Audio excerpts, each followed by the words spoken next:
বিষয়টা আসে বিশেষ করে আজকে আমাদের এই চন্দ্র রাশির উপরে আলোচনা হলো এবং যে পুষা নক্ষত্রে যে আপনি ধারণ করতে পারেন, কারণ মাসে তো পুষা নক্ষত্র একটা করে আসে, তা সেইভাবে আপনি এতদিন অপেক্ষা কেনই বা করবেন।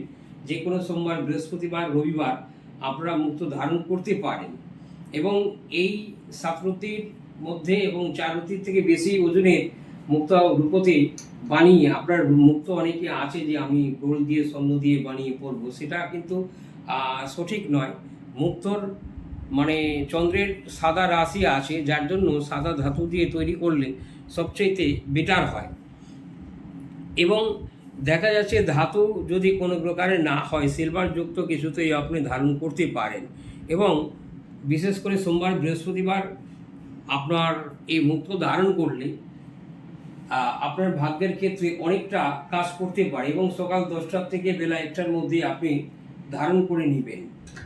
এবং এই চন্দ্রর যে প্রাণদান, প্রাণ প্রতিষ্ঠা আছে, সেই প্রাণদান এবং প্রাণ প্রতিষ্ঠা করে আপনার এই মুক্ত ধারণ করবেন। বিশেষ করে আজকের আলোচনাটা হলো যে চন্দ্র রাশির উপরে, কারণ চন্দ্র যে ঘরে অবস্থিত থাকে, আর যারা ব্রাহ্মণ দিয়ে মানে মন্ত্র উচ্চারণ করতে পারবেন না, সেই ব্যক্তিরা হচ্ছে আপনার ওম সং সোমেশ্বরায় নমঃ, ওম সং সোমেশ্বরায় নমঃ, ওম সং সোমেশ্বরায় নমঃ, অথবা ওম সিং শ্রীং শ্রুং সং সোমায় নমঃ, অথবা ওম শ্রীং শ্রীং শ্রীং শ্রুং সং সোমায় নমঃ।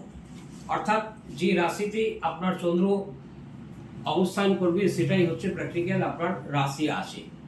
যাই হোক, বিশেষ করে আজকে একটা রত্নের উপরে বিশেষ আলোচনা হলো। দীর্ঘ সময় অনেকদিন পরে আমরা লাইভে এসেছি, যার জন্য আজকে খুব একটা আপনাদের সাথে জানকারি সেটা হলো না।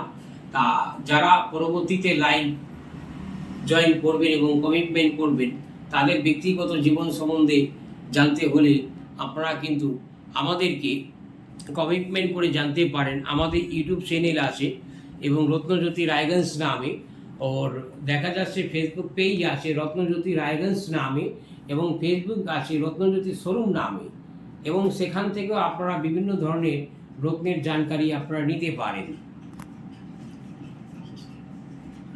তো আজকে আমাদের এই অনুষ্ঠানে আমরা যে গ্রহরত্নের উপরে বিশেষ জোর দিলাম সেটি হলো মুক্তা। আপনারা জানতেই পারলেন যে কিভাবে মুক্তা ধারণ করা উচিত, বা কোন মুক্তা কিভাবে ধারণ করা উচিত, কোন মন্ত্রের মাধ্যমে ধারণ করা উচিত। কিছুটা হলেও আপনাদের নিশ্চয়ই উপকার হয়েছে। তো আমি চাইবো যে আমাদের সাথে এইভাবেই লাইভে আপনারা থাকুন, আমাদেরকে অনেকভাবে সহযোগিতা করুন, যাতে এরকম বিভিন্ন রকমের তথ্য আপনাদের সামনে আমরা তুলে ধরতে পারি। তাতে আপনাদেরও যেমন ভালো লাগবে, আমাদেরও কিন্তু ততটাই ভালো লাগবে। তো চলুন, অনেকটাই রাত্রি হয়ে গেছে। যে সমস্ত বন্ধুরা লাইভটিকে দেখছেন তাদেরকে আবারও অসংখ্য ধন্যবাদ। তো লাইভটিকে আমরা এই মুহূর্তে শেষ করছি। আমি চাইবো লাইভটি প্রচুর পরিমাণে শেয়ার করে দিন, আর পরবর্তীতে যে ভিডিওগুলি আসছে তার জন্য কিন্তু অবশ্যই আপনাদেরকে অপেক্ষা করতে হবে। খুব তাড়াতাড়ি আবার নতুন আরেকটি লাইভ নিয়ে আসবো। শুভরাত্রি।